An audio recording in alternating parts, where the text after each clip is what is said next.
Welcome. I want to welcome you to yet another episode of the Unpopular podcast. This is the man, the myth, the legend, Jalen Hunter. And if you would do me a favor, please subscribe to the YouTube channel. It would definitely mean a lot. If you're not on the YouTube channel, come over so you can see the visuals, get the full experience, man. I'm trying to get to 1,000 subscribers by my birthday, which is July. So definitely, you subscribing, even if you don't listen or watch, you subscribing would definitely mean a lot to me. But here's where we'll start. Sometimes you have to recognize when you're watching something that we'll never see again. You know, I talked about Russell Westbrook last episode being on the verge of breaking Oscar Robinson's record of most triple doubles ever. And first, let me say congratulations to Russell Westbrook, because the other night he broke Oscar Robinson's record. And now he is the all-time leader in triple doubles with 182. You know, it's when you look at Oscar Robertson compared to Westbrook. Hell, do you look at the NBA in general? This is why I love the NBA so much. Is because you look at different players and you can come from different ways of life. You can be different shapes, different sizes. You can be 6'3", you can be 7'4". Like, the game can be dominated in so many different ways. Like, if you look at Russell Westbrook dominates with emotion, and even though he's 6'3", he gives you energy. And Nick Wright said it best. Nick Wright said, you don't know, when you're watching Westbrook play, he can be playing in game 25 in the NBA regular season, or he can be playing in game 7 of an NBA finals, and you'll never know because his energy stays the same. But you look at someone like Westbrook. Oh, let me turn this. You look at someone like Westbrook. Westbrook dominates the game differently than Steph Curry, but they both dominate the game. You look at Russell Westbrook. He dominates the game different than a Damian Lillard, but he dominates the game.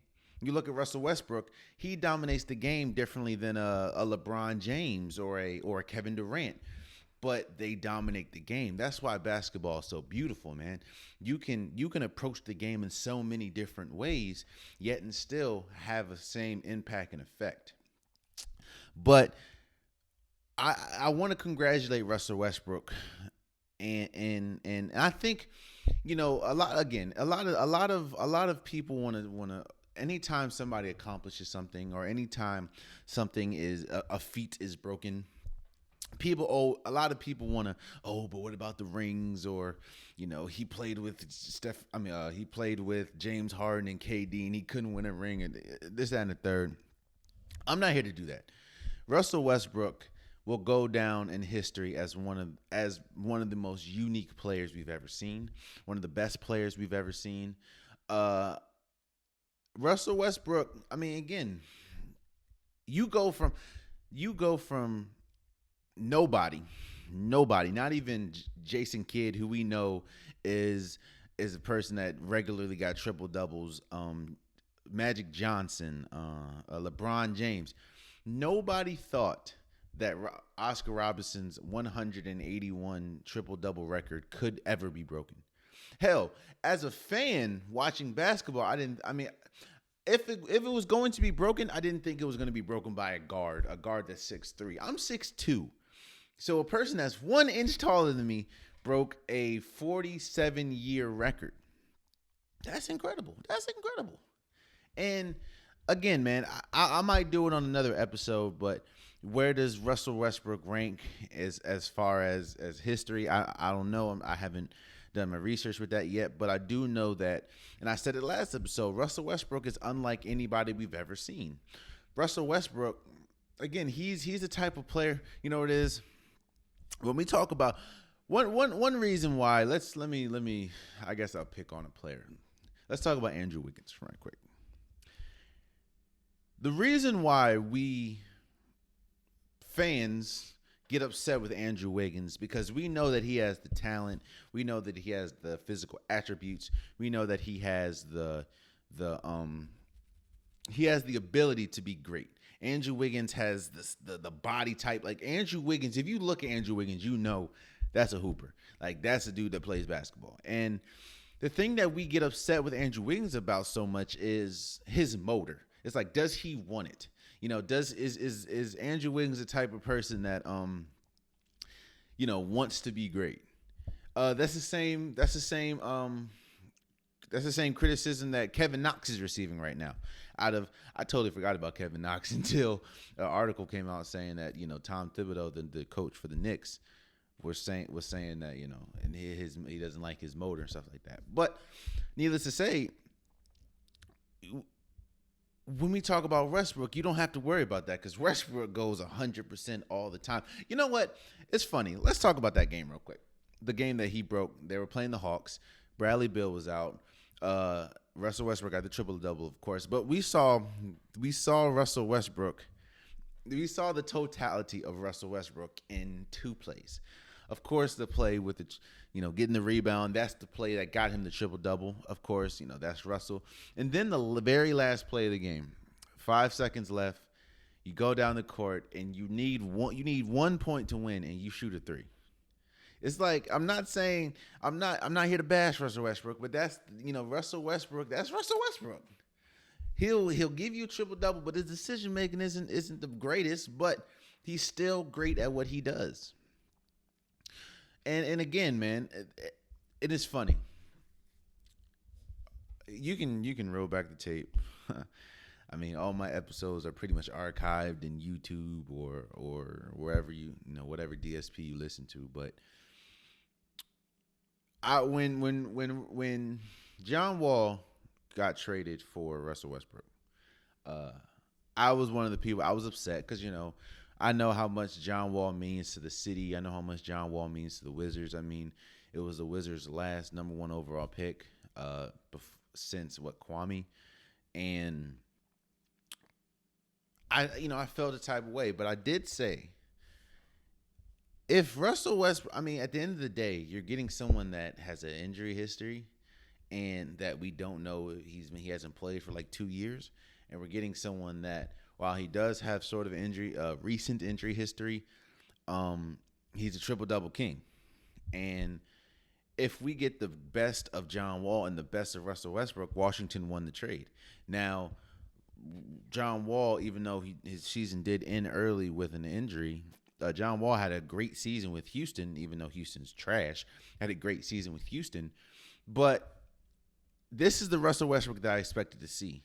I didn't know what we were going to get from Russell Westbrook because, as everyone has said, it's kind of tough It's kind of tough learning how to play with Russell Westbrook. And you kind of saw that in the middle of the year, because remember, Russell Westbrook didn't really play that much in the beginning due to injury or recovering from injury. But it was tough. It's tough when, you have Bradley Beal, who's known to be ball dominant because he kind of has to be seeing the team around him.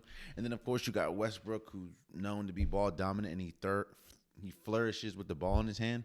It's tough to adapt and play with someone like that, especially if you're not used to it. And that's nothing against Russell Westbrook. That's just how it is. When you play, Steph Curry is ball dominant, but of course, you learn how to play with him.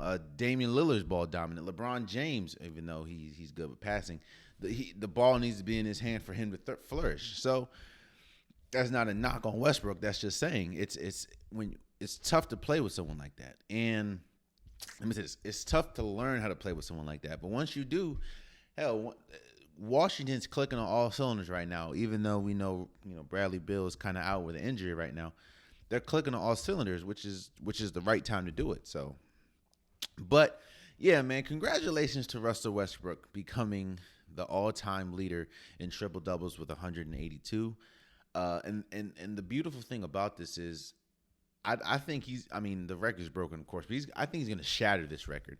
I think he can get up to 200, 250 maybe by the end of his career, because again, the motor is still there. Yeah, he's not in his prime Westbrook. He's not about to just destroy the rim like he was known to do in OKC. But he's even though his decision making isn't always there, especially in late game situations, he's still a smart player. He still knows angles. He still knows how to box out bigger people and get the rebound. So I think that this record is going to be shattered, and I'll be one of those people.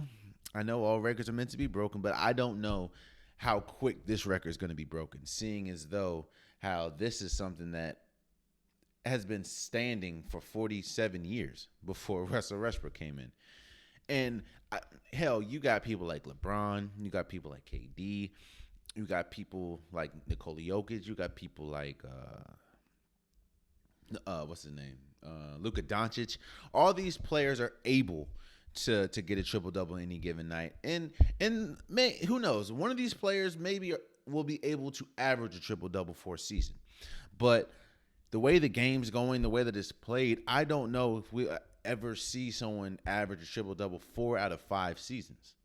Not to mention, I don't think that we'll ever see someone like Russell Westbrook again. And I've said this time and time again. Russell Westbrook is not the greatest player ever. He is not. Trust and believe he's not. He's not the greatest point guard ever, but he is one of the most unique players we've ever seen. And we will never get another Russell Westbrook. So, congratulations to Russ for winning, for being the triple double king pretty much, and averaging the most getting the most triple doubles in NBA history with 182. I think this will be his legacy. I think that when we talk about Steph, a lot of people don't talk about the 2 MVPs, one of them being unanimous. A lot of people don't talk about the 3 championships. Steph's legacy will be he will go down as the greatest shooter ever, and he will break, unless something foreseen, like a foreseen injury or something. He will break the 3-point record that Ray Allen holds right now. But that's Steph's legacy. He will go down as the greatest shooter ever. KD's legacy. They're not going to talk about the 2 championships. They're not going to talk about. I don't think they'll talk about when it's all said and done. Golden State years and stuff. We're going to talk about KD was probably one of the greatest scorers ever. That's his legacy. LeBron James, his legacy. We're not going to talk about the 4 rings or the 4 Finals MVPs. LeBron. When we talk about LeBron, he will arguably be one of the best players, if not the greatest player ever. That's his legacy. When we talk about Russell Westbrook, we're not going to talk about, the not winning a championship. We're not going to talk about what happened in OKC. We're not going to talk about what happened in Houston. Honestly, probably not even going to talk about what happened in Washington. Legacy-wise, Russell Westbrook's legacy is he is the triple-double king. He's the greatest player to. Let me say this: he's the best player to ever. He's the best player to get a triple double because he does it so effortlessly. So, and I'm not gonna say effortlessly, because if it was effortlessly and if it was easy, everyone would do it. So, but the triple doubles will be Russell Westbrook's legacy, because the last person, and hell, because that was Oscar Robinson's legacy. Hell, no one talks about the championship Oscar Robinson won. It's always the dude, the triple double guy. Oscar Robinson. That will now be Russell Westbrook. Russell Westbrook has overtaken that status. And no, I don't think that Russell Westbrook will win a championship. I don't think but I don't think me personally, I don't think that should be pretty much, held over his head and stuff like that. I mean, not everyone wins a championship, so not everyone wins a championship. So I don't know, man. I don't know. Congratulations to Russ, though. Congratulations to Russell Westbrook for winning holding the triple-double record at 182.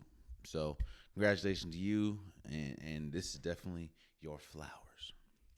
But with Russell Westbrook getting another triple-double and Washington in the 10th spot, I believe, in the East, we are now going to, the play-in games happen. I think there's about maybe 4 or 5 more games left before the playoffs or the play-in game happen. And what I wanted to do was I wanted to do the 5 most intriguing matchups in the play-in tournament. Of course, some of these teams that I'm going to say aren't in the play-in tournament yet, but if they lose all their games and, I don't know, Lakers win or something, or if Washington wins all their games and Toronto loses, there's all these teams can still make the play-in tournament. So I'm gonna do my 5 most intriguing and matchups in the play-in tournament, and I'm gonna go number 5. Number 5, I'm gonna go Miami and Boston. Miami is coming. Last year they made it to the NBA Finals, of course, with the bubble. And when we look at the East, of course, you have like the top tier. You have Brooklyn, you have Philly, and you have Milwaukee. But in the play-in tournament, even though I think that this has been a down year for Boston and Miami is an interesting matchup. You got Jason Tatum. Now, first and foremost, Jaylen Brown being out for the rest of the season with a ligament in his wrist. First, I hope he has a speedy recovery. And that definitely hurts. Like, that really hurts Boston, because he's been their second best player. And some nights he's been their first best player. But this is an interesting matchup, man. You got Jimmy Butler against Jason Tatum. You got Kemba against Dragic. And of course, Bam. This is interesting because these are two teams that had a lot to prove going into this year as far as the playoff. I mean, going into this year. It's like Miami was going off of, okay, a lot of people thought that it was kind of fluke that Miami made it to the championship last year, and if they could do it again. Not to mention how important really is Jimmy Butler. As we know, Jimmy Butler is really good, and he was good for Chicago. He was good for the Timberwolves. But how good can he be that superstar? We look at Jimmy Butler, and a lot of people argue, is he a superstar or not? I would be on the side of saying he is, because of the impact that he has on a team. But that still is in question. We all know that Jimmy Butler is a good player. We all know his motor is pretty high. But is he that superstar? And I think he had that to prove. Not to mention Bam. Bam had a lot to prove? Is Bam that next star that we, in the next tier star? I think he just got an extension, max extension. It's like they had a lot to prove. Hell, Boston had a lot to prove. Jason Tatum, one of the better young players in the league. When is he gonna make his move up in the ranks? Or Kemba Walker. This is an intriguing matchup because both these teams won. I like to think that both these teams underachieved this year, because with the roster, I think Miami should have been better. I definitely think Boston should have been better. But both teams got hit hard with COVID or injuries. Like Miami got hit hard with COVID. Jimmy Butler missed a couple games. And, of course, Boston got hit with injury. Kemba Walker was injured. Of course, Jaylen Brown. This is just an intriguing matchup to me. I don't think that either of these teams can make it to the championship, but it will be interesting to see these two teams if they play. It'll be interesting to see how they match up with each other and who wins. So number 5, I have Miami and Boston. Number 4, I have LA and Portland. Now, of course, Portland is not in the playing game right now, but if they lose the rest of their games, which they could do, they can drop to the play-in. This is big because I want to see LeBron against Dame.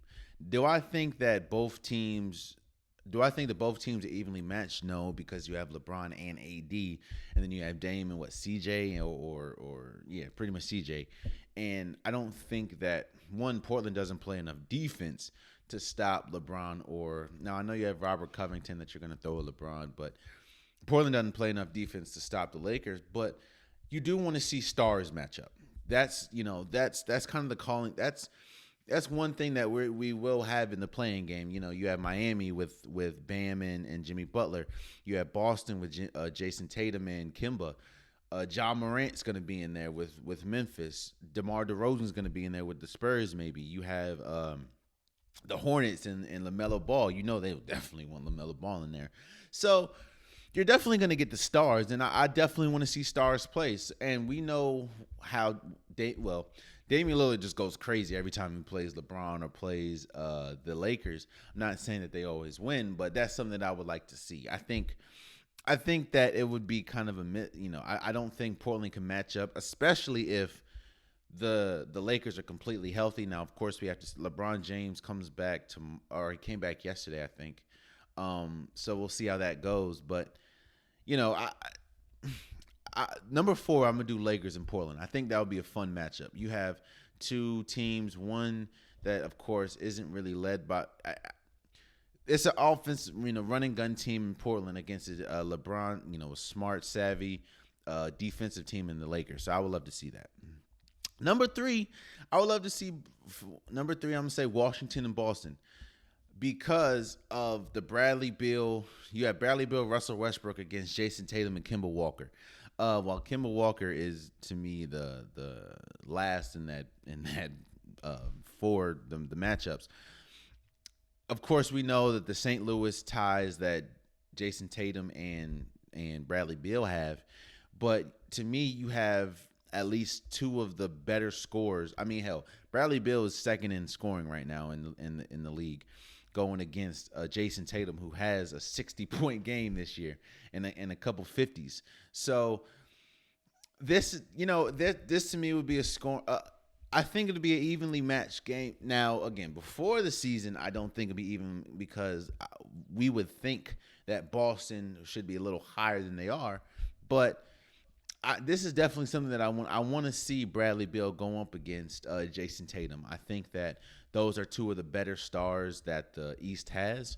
And, of course, you're going against the second leading scorer in the league against a player in Jason Tatum that can, like I said, go off for 50, go off for 60, because he's done it this year multiple times. So, not to mention, you have the triple-double king in Russell Westbrook against Kemba Walker, who can give you 30, 40 any given time. Now, I think that Jaylen Brown not being there definitely dampers it a little bit, but there's still a matchup that I would like to see. So that's why I have that at number three. Not to mention, hell, I'm a Washington fan. It's hard being a Washington fan, but I'm a Washington fan, and I would like to see my Wizards do something. So they're at the 10th spot right now. So that's what I want to see. Number two, I have Golden State against Portland, and this is solely Steph against Dame. To me, these are the two best shooting point guards in the league. We know what happens when they play against each other. They both, their games go up another notch. As we know, Steph Curry had 62 on them on Portland, but then no, Damian Lillard goes off against Steph. It's to me the matchup is Steph Curry against Damian Lillard, and I think Steph Curry's box office. He's probably one of the most exciting players to watch in the league, especially this year. And that's something that the world would want to see. The world would want to see the two of the arguably best point guards in the league go up against each other. And I think that would definitely be fun for that matchup. And again, we know what they do. We know they both raise their game to another level when they both play each other, because the argument is who's the best point guard, and a lot of people say Steph, a lot of people say Dame. So, and they hear that, of course. So when you hear that, it's like, all right, we about to turn this up. So that's why I have that number two, which is Golden State and Portland. And number one, that should be easy. That's the biggest box office in my opinion. That's the Lakers against Golden State. You have LeBron, AD, Steph Curry, Draymond Green. Of course, if he was healthy, you'd have Klay Thompson there. This is the one you have the organization that's won 3 or been to the championship 5 out of the last 6 years. You have the reigning champs. You have the best player in the world, LeBron. You have the greatest scorer or greatest shooter in the world, Steph Curry. You have Anthony Davis, who can give you anything. You got Draymond Green, who's one of the smarter players in the league. This is the box office, man. This is the one that probably will happen. This is the one that everybody wants to see. This is the one that will get the people going. You have Lakers fans against Golden State fans. You have the state of California playing against each other. This is the matchup. Now, and this is no disrespect, I said, to Memphis, to the Spurs. Hornets, because everyone wants to see LaMelo, but that's number one in my opinion are the Lakers and Golden State, and I think that's number one in a lot of people's opinions, because that's all I've seen when we talk about promotion and stuff. That's all I've seen is Golden State against the Lakers. nothing about the East, nothing about any other West team. It's just that. So that's definitely something that I think that's the most intriguing one. So let's move forward. We're still in the realm of basketball, and the WNBA starts on Friday. And with the what I wanted to do is I wanted to rank my top 10 teams going into the season. This season has a lot of intrigue to it, man. This is of course the season after coronavirus. Well, let me say it's still there. It's still there. Go get vaccinated if you haven't. But this is the season after the bubble. Of course, you have young players after the draft that we always want to see how they do. It's exciting. This is an exciting time. The WNBA, they got the new jerseys. They got the new logo. This players that opted out last year should be coming back. This is exciting time for women's basketball. And what I want to do, like I said, was I'm going to rank my top 10 teams going into the season because the season starts on Friday. And I'll go with number 5. I have the New York Liberty. Now, first, before I keep going, shouts out to Asia Duran, Asia Duran, yeah. Of course, she's the young player. I think she was drafted like second to the New York Liberty, and I think to this day she's still dealing with. She had COVID, and she's still dealing with symptoms. Man, we never know how COVID hits people, and she got hit hard, and she's still getting hit. So I definitely want to say shout out to her, and I hope that she has a speedy recovery, and I hope that she's able to get back to the game of basketball because I think she was saying she doesn't know she'll ever be able to get back, which it sucks because she's one of the better young players, and she definitely had a promising career in the WNBA and overseas, whatever she wanted to do. So I definitely hope for her speedy recovery, Asia Durr. She's definitely one of those. She was definitely one of those players that was next up. So I hope the best for her.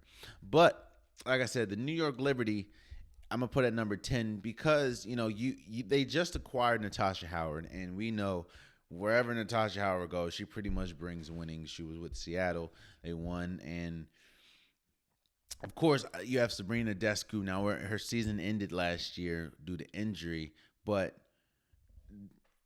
I think that I think they have the talent and they have the resources to win. Do I think that they could win? I don't know. Now they did lose Kia Nurse and Walker, but and I think losing what Willabegi to an ACL, I think that's definitely gonna hurt. But you have Natasha Howard and you have Sabrina Descu. I think that kind of puts you over. No, what am I saying? You have. What am I saying? You have Natasha Howard, and I think that can definitely win you some games as well as Sabrina. So that's why I have the number 10. Number 9, I have the Atlanta Dream. Now I have them at number 9 because I want to see how they adjust to losing Nikki Collin, who was the coach. She was 2018 Coach of the Year, and Atlanta Dream is a young team, and of course with younger teams, you want to, where does the leadership come from, and losing a coach that good, you want to see how they bounce back. Now, of course, you have Shade Carter. She's one of the best. She had she averaged like 17 points last year. This is a young team, but this team is really good. And again, I don't know if they are ready or able to win it. I don't know if they're that good yet, but I do think that I think that they're good enough to actually make some noise and maybe even make it to the playoff. You have Benchane Laney.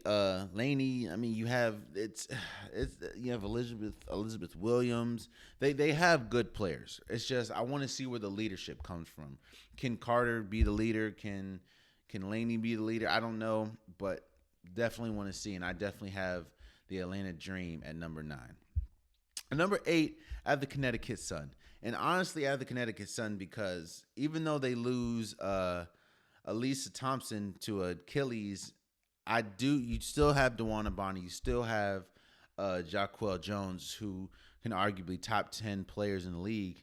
And it's still a running gun team that can't. I mean, Jaquel. I don't know. All right. So when the Connecticut Sun was playing the Washington Mystics in the WNBA Finals, and I think in 2019, I was saying that Jaquel Jones kind of reminds me of a bigger KD. Now, no, she can't put the ball on the ground. She's not binging somebody, but she can. She was hitting fadeaway threes.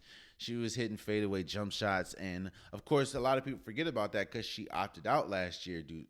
Opted out the bubble and everything. But getting DeWanna Bonner back, or getting Jaquel Jones back alongside DeWanna Bonner, I think that while I don't think that they can win it all, I do think that those are 2 top 10 players in the league. So I have Connecticut Sun at number 8. At number 7, At number 7, I have Minnesota Lynx. Minnesota Lynx. I mean, you get Sylvia Fowles back.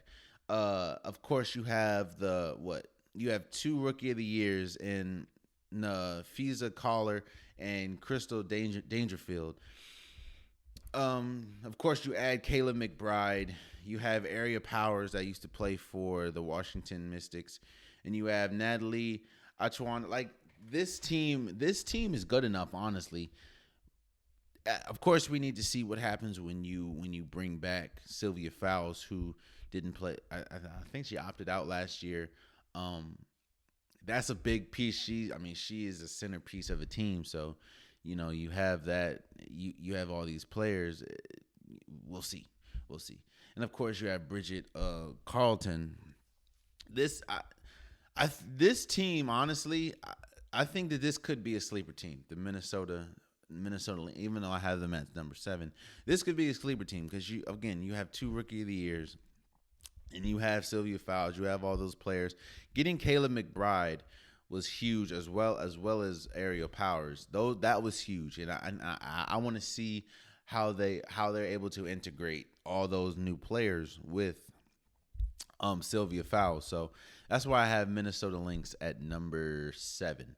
Number 6, I have LA Sparks. Now the LA Sparks kind of dealt with some craziness over the offseason.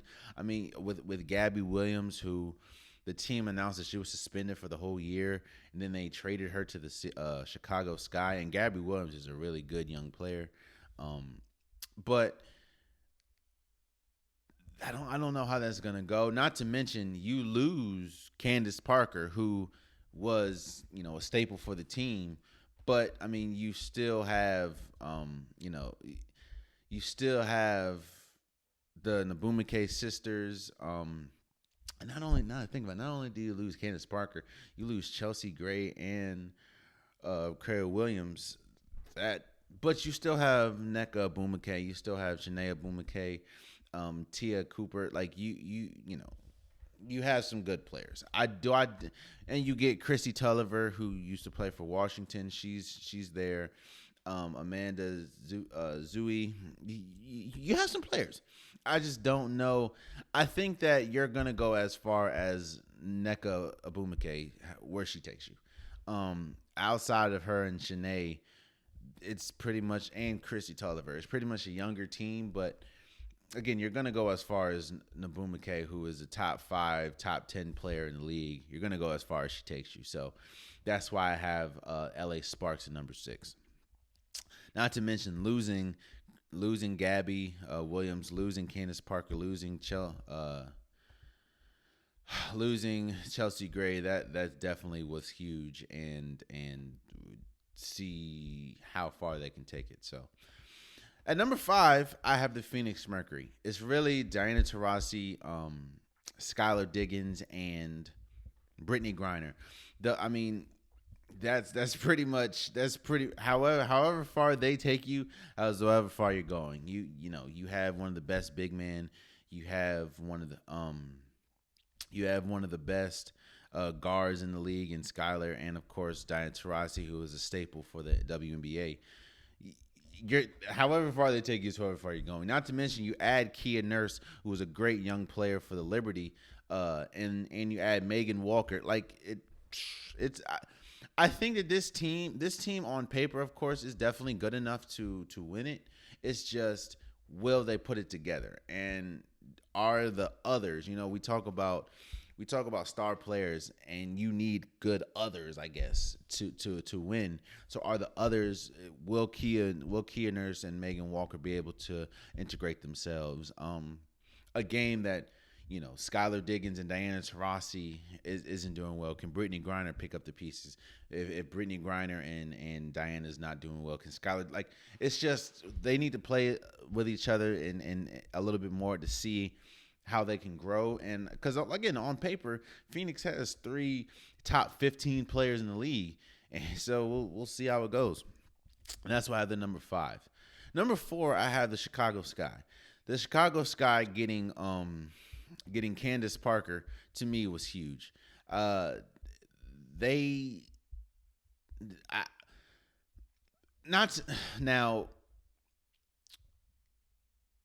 Candace Parker is not, of course, in her prime. We know this.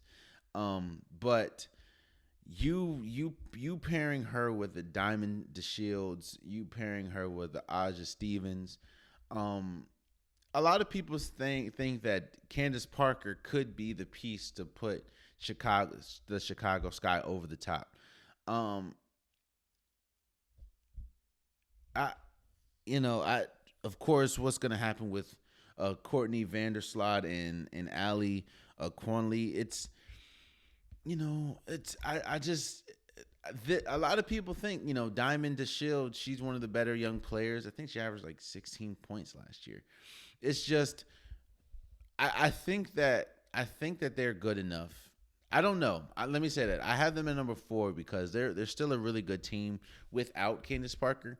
It's just a lot of people are wondering, is Candace Parker that missing piece? Now, no, Candace Parker's not in her prime anymore, but she still will go down as one of the greatest women's basketball players ever, and she still has a lot left in the tank, even with her departure from the Sparks. So, I want to wait and see. Is she that missing piece? I don't know if they're good enough to win a championship, but a lot of people are thinking that she could be that missing piece to get them over the top to a championship. So that's why I have the Chicago Sky at number 4.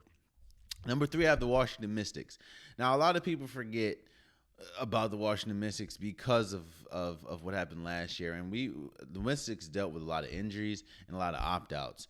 But this year, we get Elena Deladon, who's arguably top 3, top 2 player in the league. We get Tina Charles. A lot of people forget how good Tina Charles is because she's dealt with injuries over the years, but we get Tina Charles back.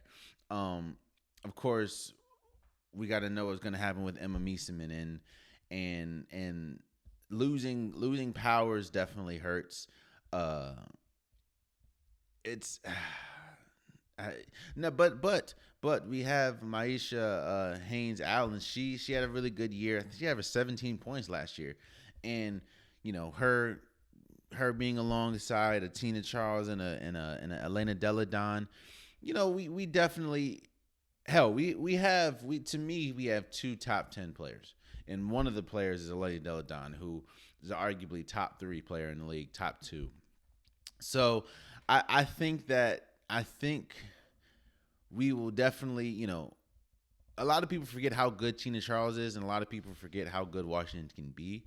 And when you pair Elena Deladon, who doesn't really need to dominate the ball, as well as Tina Charles, who don't need to dominate the ball, that to me could be an NBA. That could be at least a deep run in the playoffs, seeing as though you have those 2 great players and you have a lot of good young players around them. So I have Washington Mystics number 3. Number 2, I have I have Las Vegas Aces. They lost in the WNBA championship last year, but you're getting back Liz Cambage, you're getting back Kelsey Plum.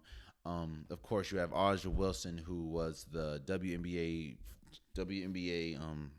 Woman of the Year, or Woman of the Year. She was the MVP of the WNBA. I think that now getting Angel McCoughtry, I think out for the season with a ACL and a scrimmage, man, that definitely sucks. But you have a perennial six man of the year and the Kara Hamby. It's like this team is stacked. This team, there's only one reason why I don't have the number one is that's because they didn't win it last year. But they were hella well. They lost in the WNBA finals, but you're bringing back key pieces. You're bringing back, like I said, Liz Cambage. A lot of people think she could be one of the best centers in the league. Kelsey Plum is a really good young star. Of course, Darica Hamby, who is a reigning, she's a six-man of the year, multiple-time winner, alongside the WNBA MVP in Asia Wilson. Now, again, losing McCoughtry was big, and I hope that she's able to bounce back, especially at the age she's at in her career. But I think this team is good enough to be on paper to be the best team. It's just we have to wait and see. And the only reason why I have the Seattle Storm at number one is because, one, they won last year. Two, you have, in my opinion, the best player in WNBA, and that's Sabrina. That's Breonna Stewart. And you have Sue Bird. You did lose Natasha Howard, but you still, like I said, you and Natasha Howard was the 2019 Defensive Player of the Year. But you still have the best player in the league, which is Breonna Stewart. I mean, and you still have Jewel Lloyd. You still have Jordan Canada. Yeah, I think I would have to see them get dethroned. And, of course, you still have Sue Bird. Even though she's older in years, you still have that. You have Candace Dupree. You have Mercedes Russell. She'll miss the start of the season, but she will come back before the playoffs. And you have Ezzy McBeggar. Like, on paper, of course, this team is not better than the Aces, but you have the best player. You have the LeBron James. You have the best player in the league, in my opinion, in Breonna Stewart. And that's why I have the Seattle Storm at number one. So, again, I have New York Liberty at number 10, Atlanta Dream at number 9, Connecticut Sun at number 8, Minnesota Lynx at number 7, LA Sparks at number 6, Phoenix Mercury at number 5, Chicago Sky at number 4, Washington Mystics at number 3, Las Vegas Aces at number 2, and Seattle Storm at number 1. Let me know who you guys have as your top 5, top 10 going into the WNBA season. Of course, this like I said, this is a very interesting WNBA season. A lot of the players that opted out last year will be coming back, so they got to get integrated back into the team. And a lot of people forget there was a lot of really good players that opted out, like really good players, either due to medical reasons or they just didn't want to play in the bubble.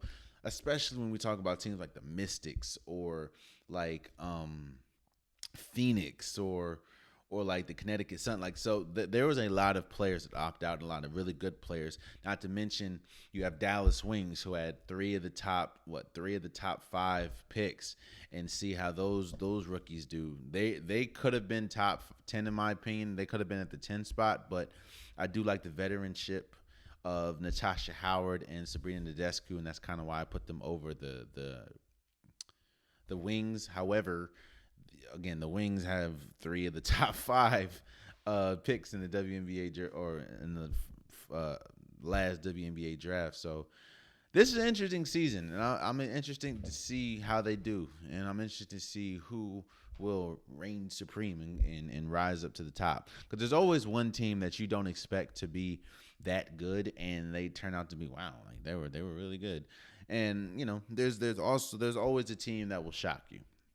I don't know if the winner will shock you, but there's always a team that will shock you that either is better than they're supposed to be or worse than they're supposed to be. So we'll see how it goes, man. I'm excited for the season. So let's move forward. Ooh. Let's move over to baseball, man.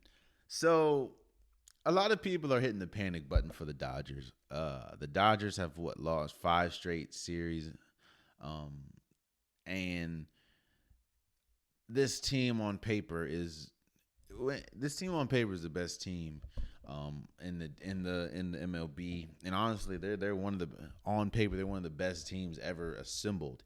And a lot of people are saying, what's going on with 5 weeks into the season? What's going on?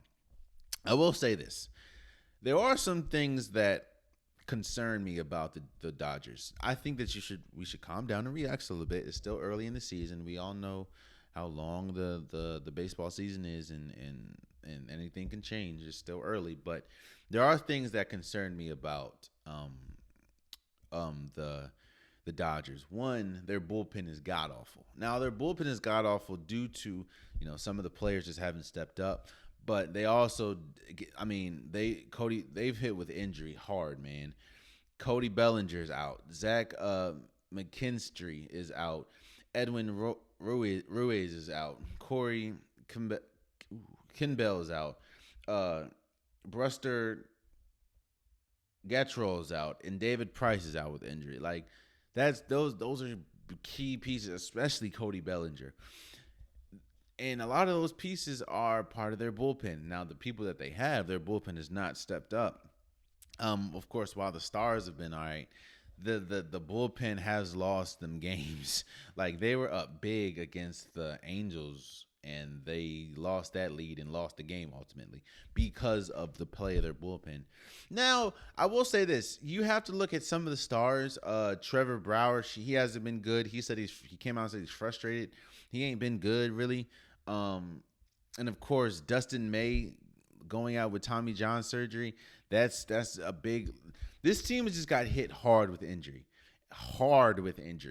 And, of course, while some of these players may come back, may not, I think we have to wait and see. But I will say that it is cause for concern how bad their bullpen has been and how inconsistent their pitching has been, especially with Kershaw, especially with Trevor Bauer. Like, their pitching has been really inconsistent. And if that continues, I will say this. If they lose – because, the Padres are doing extremely well. The Angels are doing better than I thought they would be doing. The Yankees kind of got their act together, it looks like. Of course, the Reds and stuff like that. Let me say this. If they do not get this stuff situated, like if their bullpen is still as bad as it is come playoff time, they can definitely lose. They can definitely – they will definitely lose. Even with this all-star roster compiled, they can definitely lose. If Cody Bellinger comes back and he's not the old Cody Bellinger that we know, losing Dustin May can definitely hurt. David Price, and if Trevor Bauer doesn't improve, if they play like they're playing now, come postseason, yeah, they're gonna lose. There's no way in heaven or hell they can win, even with the big names, even with Mookie, even with some of the big names that they have. They are going to lose because this team again. I know it's early and calm down and wait and see, but this team, the bullpen needs to be better. Their bullpen needs to be better because their bullpen is the main reason why they're losing huge leads like they're losing. So we'll just have to wait and see. And I do think that we should hold off on the panic button, but I do think that we should have it a little close. Like the panic button should be like right here. So, and it's just like, let's not press it yet because again, it's still early in the season. I think we're 5 weeks in the season. It's been a pretty bumpy 5 weeks. Because I don't know if you remember, in the beginning of the season, they were unstoppable. Like, they would go into games already up. That's how good they were. They were getting home runs. They were getting runs out.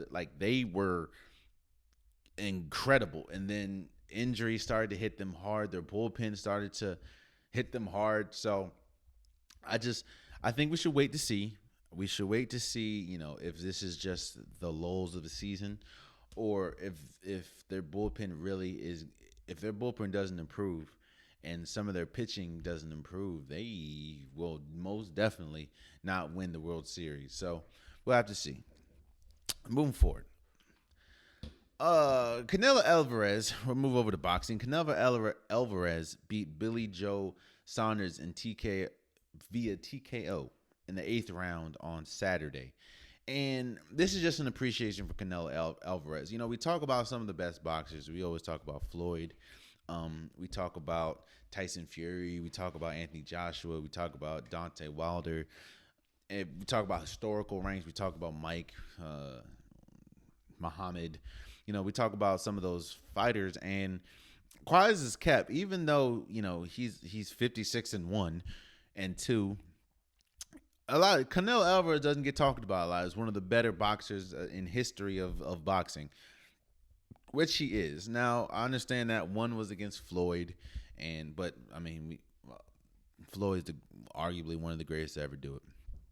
But so was Canelo Alvarez. You know what I mean? Canelo Alvarez. He unified the titles in the middleweight division, and whoever you put him up against, he pretty much beats. So again, he's 56-1-2, and in those 2 draws, at least one of them was iffy. Like, oh, what? But I do want to congratulate Canelo Alvarez, and I don't know if you saw the hit, but he hit Billy Joe Saunders in this eye. And a lot of people were saying Billy Joe quit, even though the X-ray came out and it showed that Canelo like broke his eye lobe of the bone or whatever like that. Like that, you see. I'm gonna go on a little rant here. This is why I don't do no fighting. As far as I'm not in no octagon, I don't put on the gloves. This is why I don't do fighting. This is why I'm not saying I don't be shooting nobody, but I'm a lover, not a fighter. Bruh, I see these people got gloves on and still broke this man's orbital bone to a point where they're fearing if Billy Joe Saunders can ever fight again, because Canelo Alvarez hit this man in his eye so hard that they're saying they don't know if they'll be able to repair this man's orbital bone. Like, a man or a woman to have the ability to do that to somebody with a punch, like, it's just fascinating to me, and I'm fascinated to a point where I'm not going to even attempt to try that. Like, that's crazy to me. Like, Amanda Nunes will destroy me. Like, Ronda Rousey will destroy me. Like, any UFC fighter, any boxer will beat the brakes off me. That's just not. I'm not in that realm. All right, that's just not me. That's just not me. But again, congratulations to Canelo Alvarez for unifying the middleweight titles. A lot of people were saying that because he went to because he hasn't. No, let me say this: Canelo Alvarez has fought most of the people anybody that they put him. I mean, he's had 56 fights and only lost once. So, I mean, he's 56-1-2. So, Canelo Alvarez has to be, when we talk about some of the greatest boxers of all time, Canelo Alvarez has to be up there, especially for the middleweight division, for what he's done, you know, the path that he's paved, the fights that he's fought and won. He definitely has to be up there when we talk about some of the greatest boxers ever. So shouts out to Canelo Alvarez for unifying the middleweight titles. So, and before we go, in fact, our last topic we'll be talking about. So Tim Tebow will sign a 1-year deal with the Jags to be the tight end. You know what this is? This is a reminder. This is what Urban Myers and the Jags did with Tim Tebow. This is what everyone does as far as work, trying to get your mans on, trying to put your mans on that needs a job. Like, if I'm at a company and I know my man needs a job, it's like, hey, I know Kimberly just left. He's trying to get my man's in. He's a good worker. And you'd be like, are you sure he's a good worker? And I'm like, yeah, boss, he a good worker. And then you slide the man's in. That's what Urban Myers did with Tim Tebow. Now, they want to dress it up as he's going to play tight end, which he's never played tight end, first of all. And he'll be a good mentor to Trevor Lawrence, which, by the way, I don't understand, because Trevor Lawrence is a quarterback, and he's going to be playing tight end, even though Tim Tebow did play quarterback, but he didn't play quarterback good.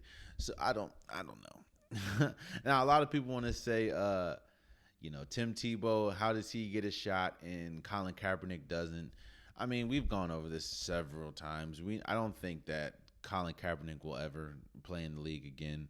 I don't think it's fair that he wouldn't play in the league again. And I do think that it's crazy how they pretty much exiled Colin Kaepernick from the league. So I think that's crazy. However, it just doesn't make sense as far as why you would add Tim Tebow. Tim Tebow, if you want to talk about, he'll be able to mentor Trevor Lawrence. I don't understand why you wouldn't go with the Colin Kaepernick, because Trevor Lawrence plays more like Colin Kaepernick than he does Tim Tebow. Hell, Tim Tebow was not a good quarterback. Like, I don't understand. Like, I understand because I see what Urban Meyers did. Urban Meyers was like, hey, my man needs a job. I got you. Hell, I'm the one that makes the decision anyways. I got you. I know you're not a good quarterback. You weren't a good quarterback since Florida days, which you brought me my success, a lot of my success. And I know you need a job, bro, because I saw that Mets thing didn't work out.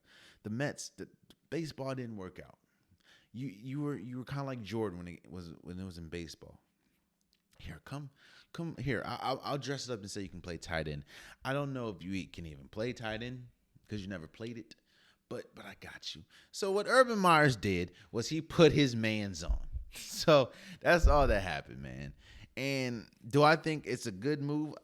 No, but he put his mans on. I don't understand how it's crazy. The only thing I don't like is people like Tim Tebow and people like, Kristen Ponder continuously get jobs, and they're not good yet, and still other people like Colin Kaepernick and other quarterbacks like that can't. So that's the only thing that I'm not rocking with, but it is what it is, man. I don't know what Tim Tebow is gonna do because he's never played tight end. So I don't know how the hell he helps the organization outside of Urban Meyers putting his mans on. That's all that we're seeing. So, but there you have it, man. That has been today's episode of the Unpopular Podcast. I appreciate you guys for listening. I appreciate you guys for watching. If you don't do me a favor, please come to the YouTube and subscribe. It would definitely mean a lot to me. Again, I'm trying to get to 1,000 subscribers by my birthday, which is in July. It would definitely mean a lot. If you want an Unpopular Podcast shirt, if you want an Unpopular Podcast hoodie, long sleeve, a sweater, joggers, we got you. I got you. Link in the description below. Any design that you want, as far as Unpopular Podcast, is on the website. Just click on the item. If you don't like the item color that's displayed, click on the item and you can change the color.